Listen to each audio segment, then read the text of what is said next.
Hi, I'm Liz Larson. And I'm Bill McKenna. We're the hosts of the New Life Perspectives radio show. We're also the creators of the Cognomovement system, where we help you rewire your nervous system so you can rewire your reality. Join us each week for great conversations, amazing guests, and cutting-edge information on health, consciousness, and the keys to transformation.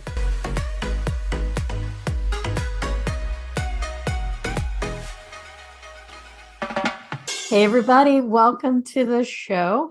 I'm Liz Larson, and I'm here with my friend, Bill McKenna. Hey, Bill McKenna. And everybody, we're going to dig right in. Want to spend as much time as possible. This is a long-awaited conversation for Bill and I. We have a really special guest, Suzy Miller here, who is an integrative specialist. But there's so much more. That title does not cover it at all. Suzy is the author of Awesomism, a new way to understand the diagnosis of autism. So autism will be a part of our conversation today, but this goes so much deeper. So let's welcome Suzy to the show. Hi, Suzy. Hi, thanks for having me. Suzy, would you give us a little bit of your own biography? Just tell us who you are and just a little bit more about those special skills as we get started. Yeah, so I guess at this stage of the game, like you said, I consider myself an integration specialist. I came by that, in a very unusual way, but started speech language pathologist, now integration specialist. And as part of that integration specialist, as part of those duties, you might say, or those capacities, I have a unique set of skills that came about in 1999, where I became highly telepathic with children diagnosed with autism. And I gained multidimensional sight. So it's all of these abilities that in my world, these kids have every single day, all day. I also kind of developed, in 1999. So 1999 sounds like a pivotal moment in time. Tell us about what happened in 1999 that led to this. Yeah, it was quite pivotal, both personally and professionally in every other way. But prior to that, I was a pediatric speech language pathologist. I had a private practice in the state of Maine. I had graduated with my master's degree in speech pathology in 1986 when the incidence of autism was 1 in 10,000. And so we didn't get any, you didn't get any education about that, right? But I had a little boy on my caseload, new to my caseload, and I went to see him in his daycare center. And he was walking around the daycare center and he was saying, "It's the millennium, it's 1999. And I was looking through the lens of a speech pathologist at that point, and I thought he was a strange little kid. It's like I didn't know anything about autism. So then he walked right up to me and he looked me directly in the eyes and he said, "Master." And when he said master, I didn't know what he was talking about, but my body had some kind of response to that word. And it almost felt like a cascade of energy moved from the top of my head all the way down through my body. And it was a little disorienting. And I remember in the moment thinking to myself, who's the master here? It just, whatever, he just said a word and my body could feel it. So I took him to the back of the daycare center to work with him. And because I didn't know what I was going to be doing with him, I sat down in front of the door and I let him just walk around the room and get used to me and me used to him. He's still saying, "It's the millennium, it's 1999. And then all of a sudden, as I'm leaning with my back against the door, I see this like cutout. It looks like a little cutout, a body of light floating above his physical body. And it looked same size, same shape, same everything. It was just bright white light. And so you have this body, and then you have his physical body walking around, in the room. And the only thing that connected the two of them was this little tail that hung off the foot of the light body, and it dipped right into his physical body. And it was just kind of dangling, around the heart. And I'd never seen anything like that before in my life. I'm rubbing my eyes literally to try to get it to go away, and it just wouldn't go away.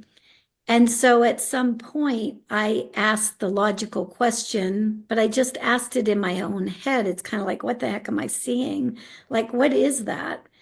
And the moment that I asked that question, I heard a little boy's voice in my head. And the voice said, "That's my light body. You're here to put my light body back with my physical body." And I was stunned, to say the least. I don't even know what the rest of that first session was like, because I was very caught up in what had just happened. And all I can say is that after that, he took me through a year-long process that where he would come to me through dreams, through bilocation, through telepathy. He'd come to me in all these different ways, and he would tell me things that would help him with his integration process. And at the end of that year, when I just finished following the steps he was giving me, he became fully verbal, functionally verbal, and still is to this day. So it was quite a whirlwind, to say the least.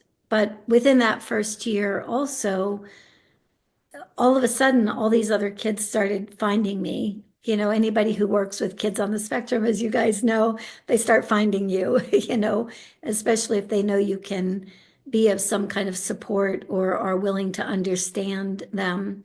So they were coming from everywhere, and they were all telepathic, and they were all giving me information. And what I learned very quickly is, if I could hear them and listen to them and just follow their steps and their direction, that they would then integrate to whatever degree their souls were choosing as part of that process.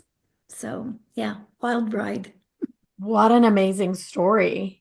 And so, as a speech therapist Mhm. in that day, Yeah. when we weren't talking about kids being telepathic, autistic kids, how was that? How was it received?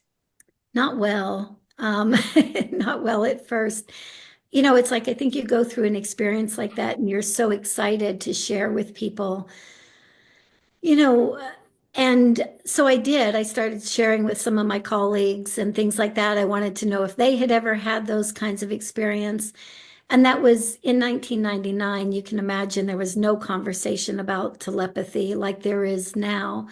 And so it was definitely put in a box of, something's going on with her kind of thing.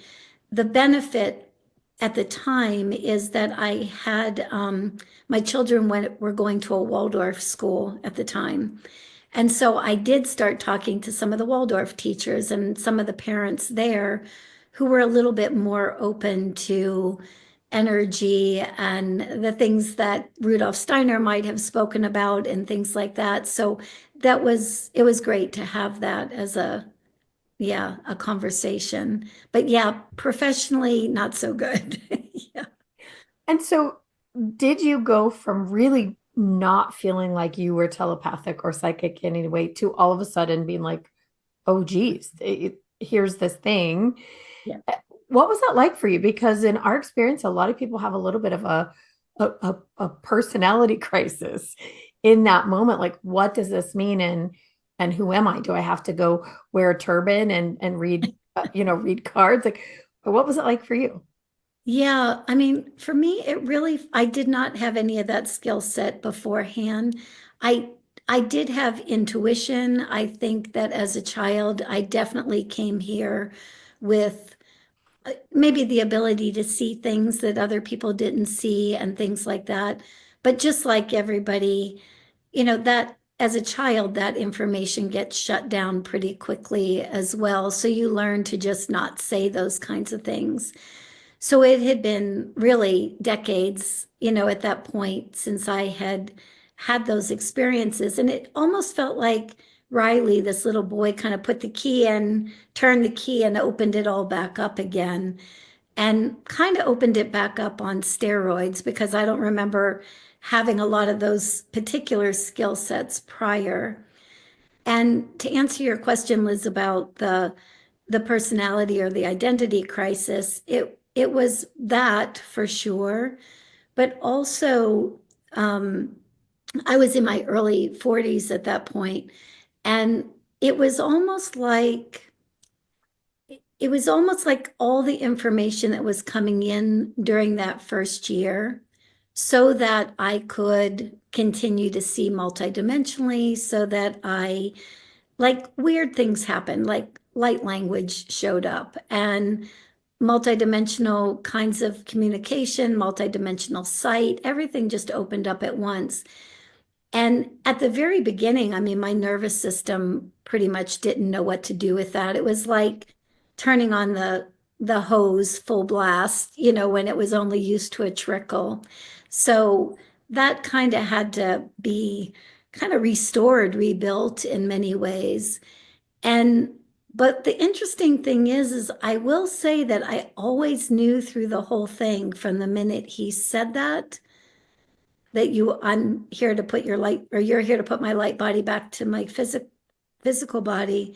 From that moment forward, I knew that that's who I was. Like there was something in me that just said, this is more the truth of who I am than what I've been showing up as, as a pediatric speech language pathologist. Yeah. Do you feel like at that time you actually agreed to do this work? Did you make an agreement with, no one in particular? I think I'm willing to do this.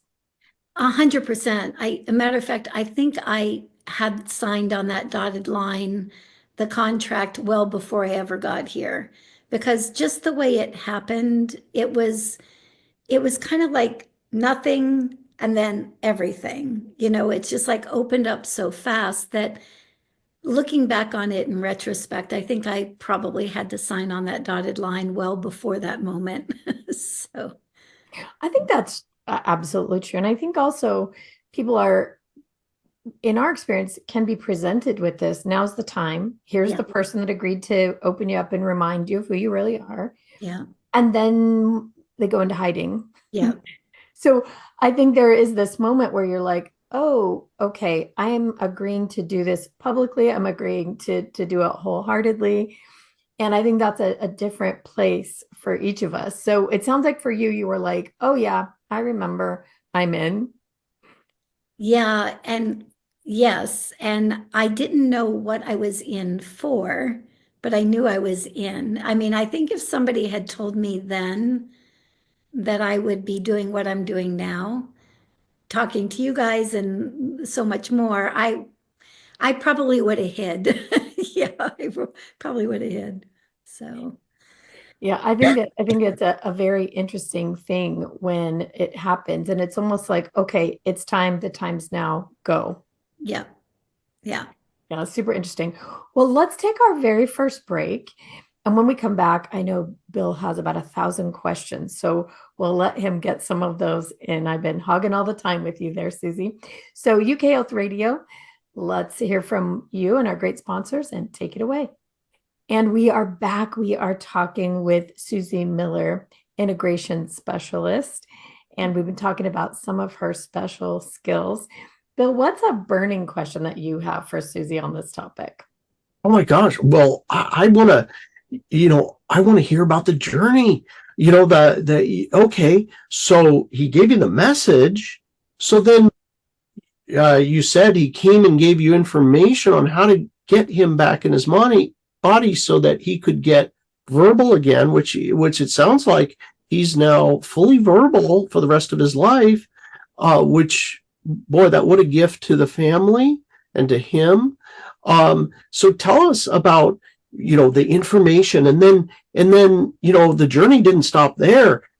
Take us through the journey. I know there's so much more that you learn about these kids, and how to help them, and what they're capable of. Yeah. So initially, like, he would come, and at the very beginning, Bill, I was still trying to pretend to be a speech language pathologist because, I didn't know what I was. I was just following his lead. And so at the very beginning, he would do things like, I was bringing vocabulary cards, or I was bringing something to figure out, just try to get an idea of what he understood and basics. But when I would flip cards, let's say, he wouldn't be able to say anything about those cards, nor did he seem like he was able to pick a card out of a pile, so to speak, or out of a setup. So, but then he'd say, bring color. And I go, what color? Bring scarves, bring big color. I need big color. And so my kids were at a Waldorf school, as I was saying earlier. So I had these big silks. And so I would bring them and I would put them on the floor. And it just so happened that if the silk was over us, like if I made a tent over us, he'd name every picture, verbally say it. Could pick a picture out of a lineup. If we sat on the color, he could do it. If I threw the color over to the side, couldn't do it. Like, it would go mute at that point. And so, of course, now I'm like, okay, well, what's that about? And he said, well, color is frequency. And I can use the color to kind of gather up a particular capacity, right? You're asking me to name cards or name pictures. I can do that, but only in the framework of a certain frequency, right? And so my first thought was like, okay, certain environments create an opportunity to verbally communicate. So I kind of put that in that file that says, I don't know much about this yet, but these are the things I'm thinking about. He had me bring tuning forks at one point. And it's funny that tuning fork conversation has been had a lot. I've just picked up new ones. So I'm playing with them again for the first time and, since about 99.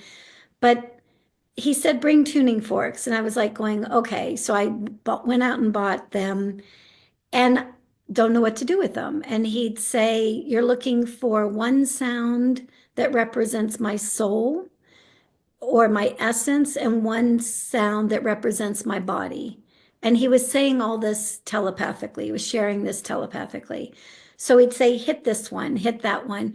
And it was trial and error, honestly. So I would trial and error that. And he would let me know when I hit the right one for his soul and when I hit the right one for his body. And then he'd say, now do them together. And I'd do them together. And as the sounds were warbling together, again, we had somehow created an environment that was conducive to him sharing something verbally or making eye contact or doing something that was letting me know we were going in the right direction. So I still had a very strong pediatric speech language pathologist part of me that was saying, I don't know if I'm making this up, right? I don't know if this is just happening in my head, if I'm going crazy. I need some physical feedback that will tell me that this is, yes, I've got it, or no, this is, not working. And so we did that in a variety of ways where sometimes he would nod, sometimes he would verbally say yes or no. Sometimes I would have a yes or no card and he would just touch it. So it was like this combination of speech pathology and whatever else was going on was happening simultaneously. At one point, he asked me to use my mouth to make both of those sounds together. And I was like, I know I can't do that. I don't know what that is. And he would literally say, just breathe, just close your eyes, just breathe. And then the sound would come out and it would, what I know now is, vocal toning, but it was the warbling of these two frequencies. And so then I didn't have to bring the tuning forks. I would just go in and warble these frequencies and he'd show up and he'd be more present in that moment. So, but it just went on like this. And there were very often I would ask him during the process, can I tell your mother like what we're doing? Can I share this? And he would say, no, she's not ready to hear it yet, but she will be. There'll be a time when you're going to talk to her about this. And so he would come in dreams. He would tell me things about, he used to always say, Suzy, there's the real world and then there's your world. And, in my arrogance at the moment, I thought my world was the real world. I thought he was the one that was out there doing, not connected to the quote unquote real world. But, over all these years later, what I've learned is this population holds a certain field of consciousness. And that field of consciousness is trying to be integrated into our collective consciousness. And our collective consciousness has been pretty much held in separation. We're conditioned. We believe very limited things about ourselves. But this consciousness was coming in to bring more like a unified field, a collective unified energy. And as that kind of comes in, then all of a sudden, all these other processes like Cognomovement or other, all these other processes start coming into reality, right? And at this stage of the game, wow, I mean, it's like there's so many beautiful things that are working so amazingly to help with this integration process. And one of the very first things that the kids did say is one of the very first fields that they have connection to is the emotional body field. Well, on the one hand, that's great. They have a connection point. But on the other hand, for most of humanity, that emotional body is pretty messed up. So, and it creates distortions in the mental body. It creates distortions in the physical body.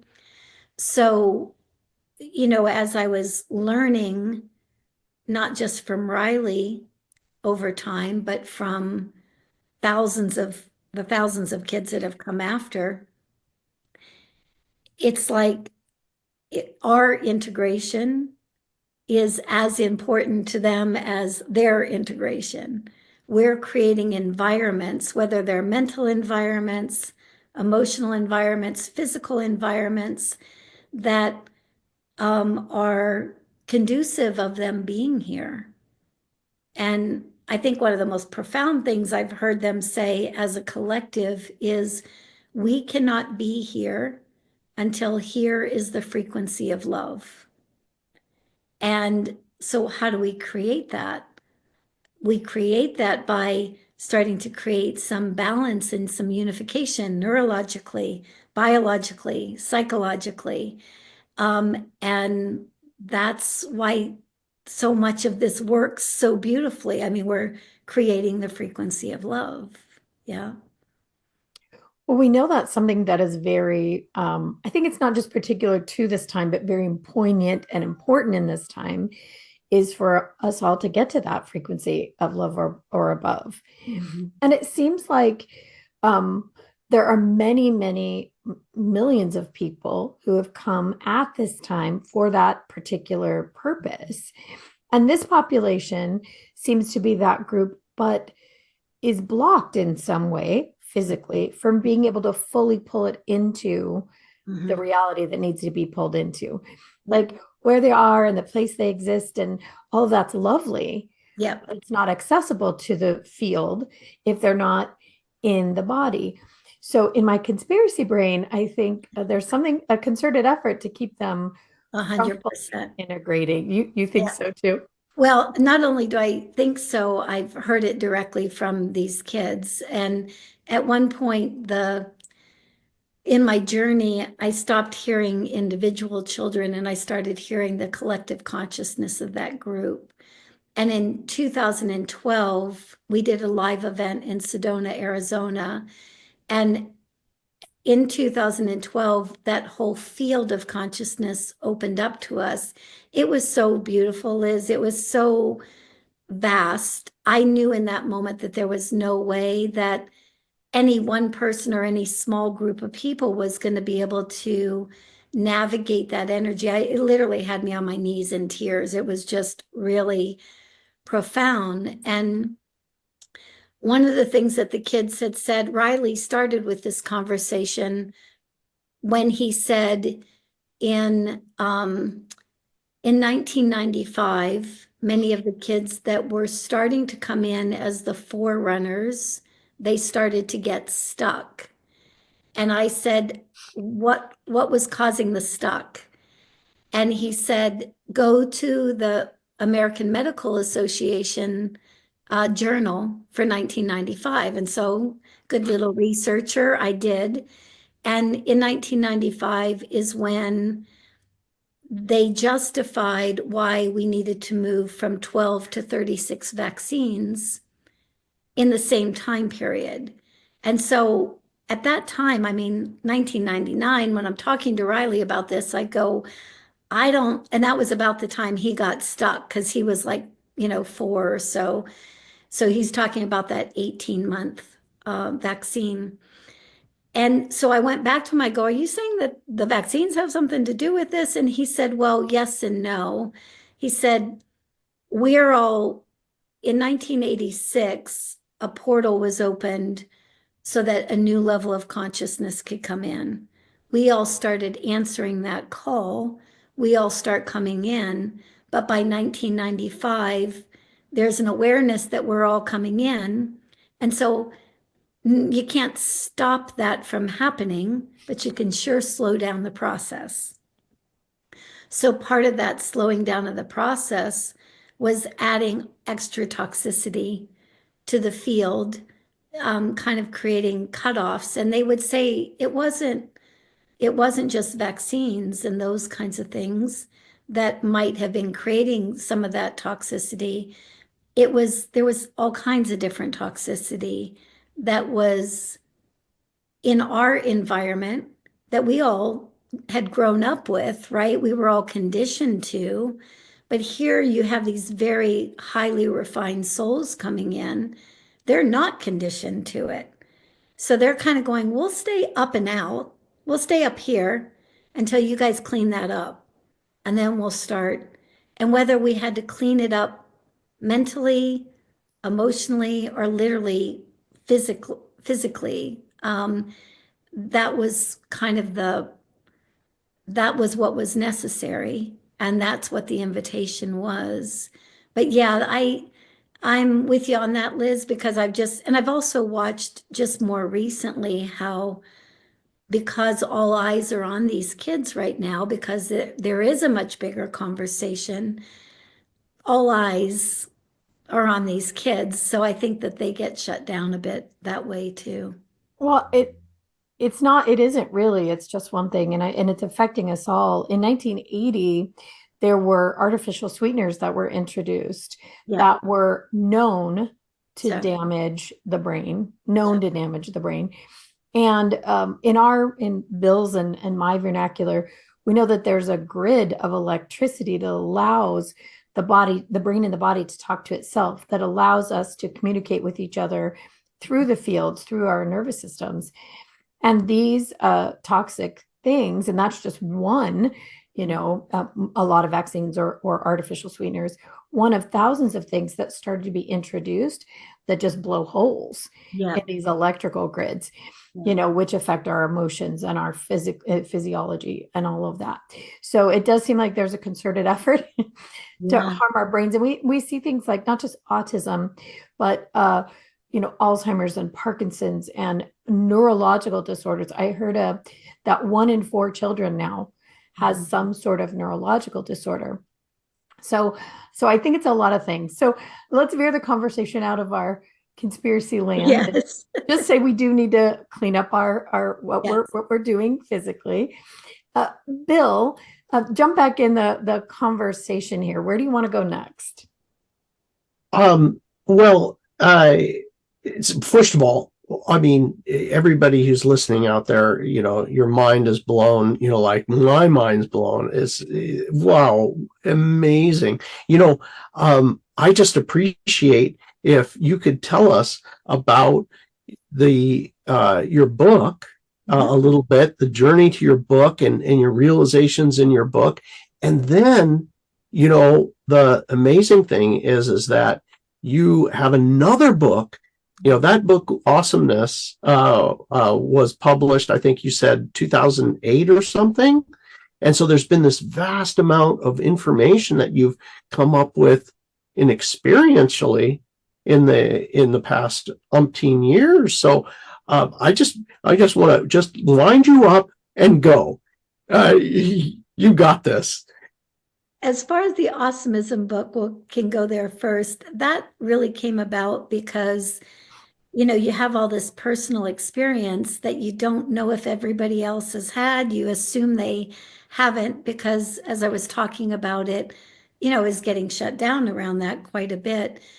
But so Awesomism really was written for me. I just needed to be able to put it out, share what I had learned, share what happens when a light body is not quite connected to a physical body, the symptomology of stimming and vocalizations and being up on your toes. Could that all be because the light body's here and the physical body's here and they're trying to make a connection? So I shared all that information initially for my own well-being. And what I was blown away by, Bill, is the minute that I did share it, I had people I literally put it on Facebook or whatever the social media was at the moment, pushed send and went, whew, okay, it's out there. I did my job.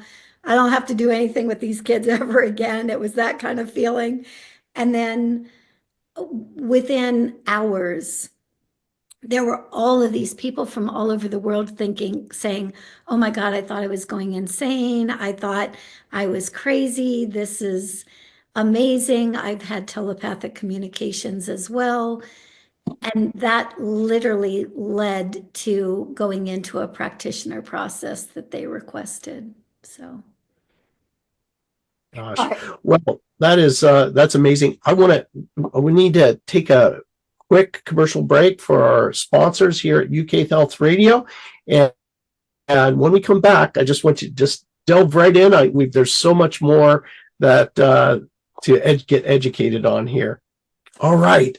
And continuing on. So the book came out, you developed a practitioner program so that you could help others to help others. So, and then what happened? The journey continued. Yeah. So, that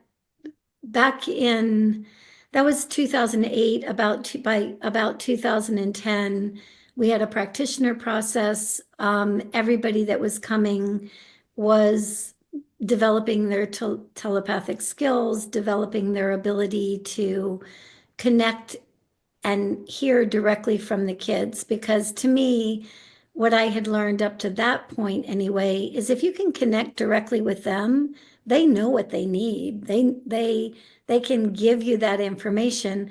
We just have to get, into a different field of connection with them.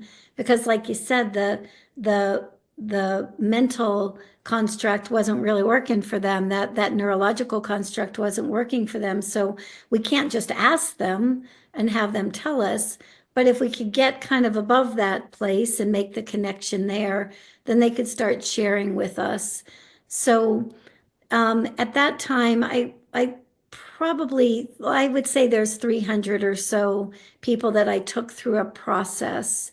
And once I took them through that process, I knew it was something that could be duplicated. So then I kind of backed off from that for a little while, because what was happening is that I had more and more kids from 2008 until now, quite frankly, that were coming in. And if I thought my mind had been blown, with Riley and that story, it just continued to expand. So we're ever evolving consciousness, right? And the kids were just giving more and more information about what their capacities were. And so I was learning more about the fact that these kids are able to heal beyond time and space. They are functioning in other worlds and other realms and other realities. And, to Liz's point, although that's all well and good out in those other worlds and realities, we also want them to be able to experience that human condition. We want them to be able to offer all that wisdom that they have in those worlds into this one, and as easily as possible, for more so for us. It's like really so that we can gain that. So from 2000 and let's say 2010 until now, there's just been so much more information that's been shared. And so just recently I started working on a new book. And the new book is really encompasses, it's about consciousness. It's about the reality of what's taken place since more and more of these children have been born, at this time. It's like, it's one thing when it's 1 in 10,000. That's kind of like a trickle effect, right? But when you have like 1 in 36 or 1 in whatever the latest, data is, now we're looking at something completely different. This is kind of an evolution of human consciousness. And the more I'm speaking about this, the more people are coming in and filling in some of the missing pieces. There's a theory out there that shows up in things like human design, the gene keys, astrology, that says that by the time we hit 2027, we're going to have every single soul that is born is going to have the operating system of what we would consider somebody diagnosed with autism. That does not mean that they're going to have the trials and tribulations of somebody that shows up with that diagnosis.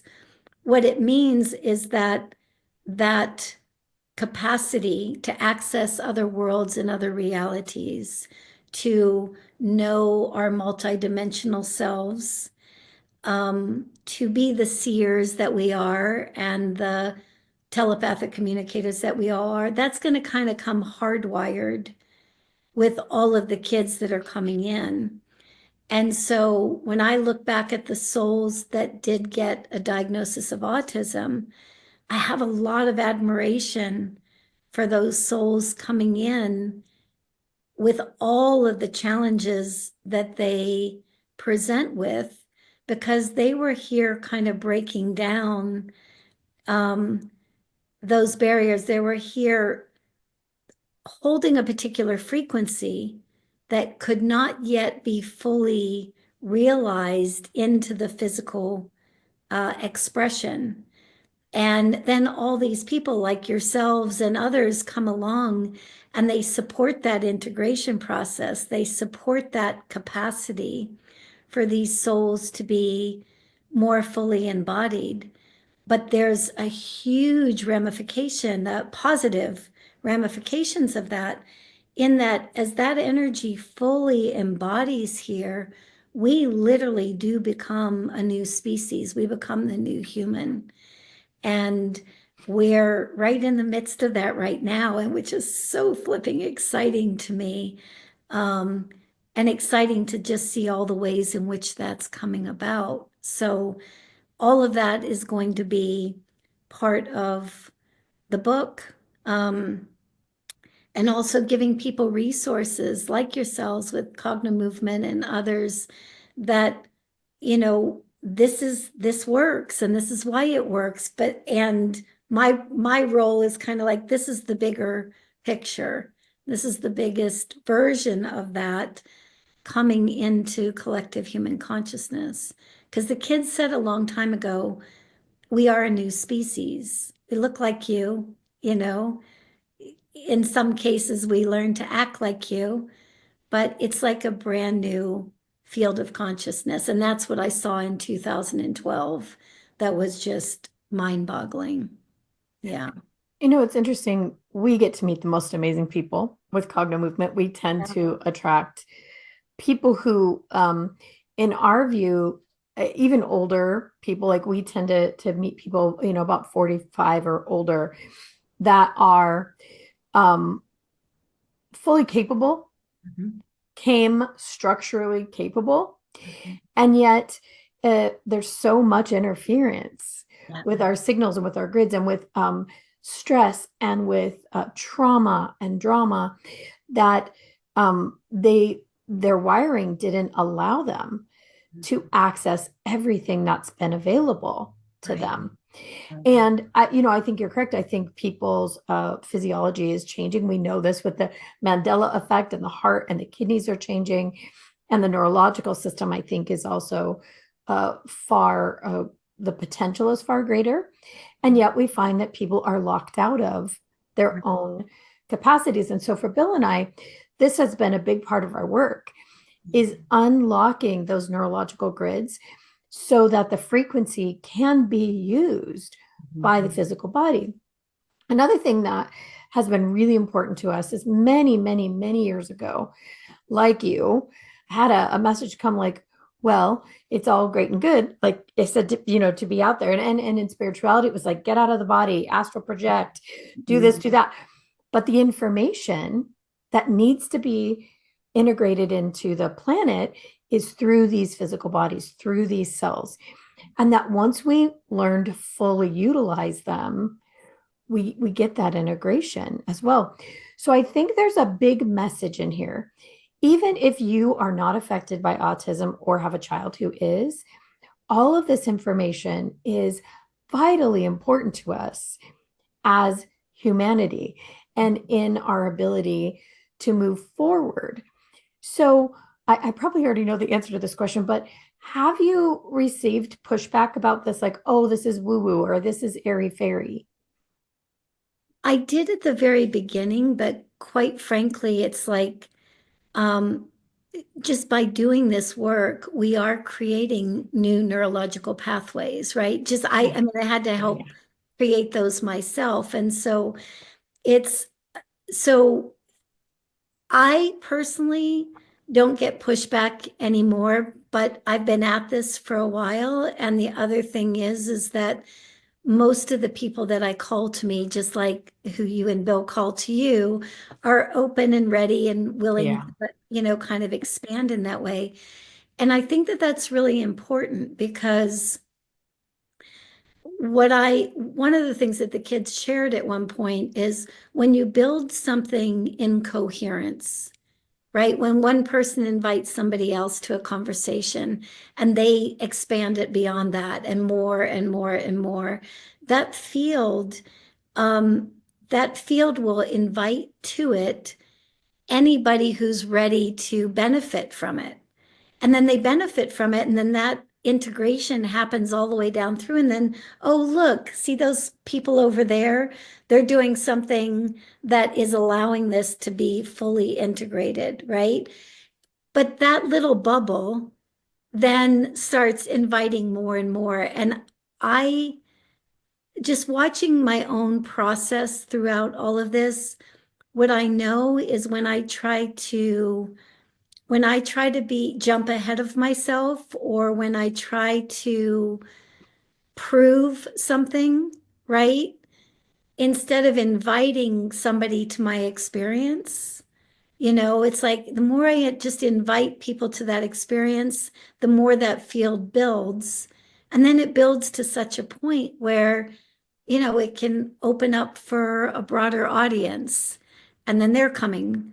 So I can only imagine it's the same way as you guys are, helping with that integration piece, helping with that uh, neurological piece, especially that people are finding you, and then you're building that field, and then more is possible, right? Yeah. Yeah, more and more becomes possible literally every day. It's hard to Right. even keep up Keep with. up with it. Yeah, exactly. Yeah. So we have come to the end of this conversation. It's been too short. This has been so much fun. We hope you'll come back and continue the conversation with us. Before we go, please tell people how they can get the book and how they can reach out and work with you or possibly become a practitioner or have their child helped by this work. Yeah. So everybody can find me at SuzyMiller.com. That's where all the offerings are. And we are in the process of creating a new practitioner process. And we're creating it in such a way now that we're both supporting, that kind of connection directly to the kids so that we can learn more from them and also supporting that integration. So through modalities like yours and getting people heading in the right direction, and also by listening directly to the kids and hearing, okay, if we're going to energetically, multidimensionally reorganize things, how are we going to do that? And what should that look like? So that practitioner process should be all set and ready to go in the next couple months. So yeah, by the end of this year. So that would be really fun. That's fantastic. Wow. Thank you so much for coming on the show. And I know I'm like hungry for more. I want to do the next episode as soon as possible because I know there's so much more. We didn't get into, but just a fraction of what the information I was hoping. And the time went like that. I was like, oh wait, it's only 5 minutes. Somehow the time flew by. All right. Liz, anything else? No, Suzy, we would just love to have you back again. Thanks for being here for this conversation, Bill McKenna. And to everybody out there in UK Health Radio land, if you have someone who's affected by autism, please reach out to us or to Suzy, and we can get you some more resources and get you connected. And until next time, be safe and be well. Thank you.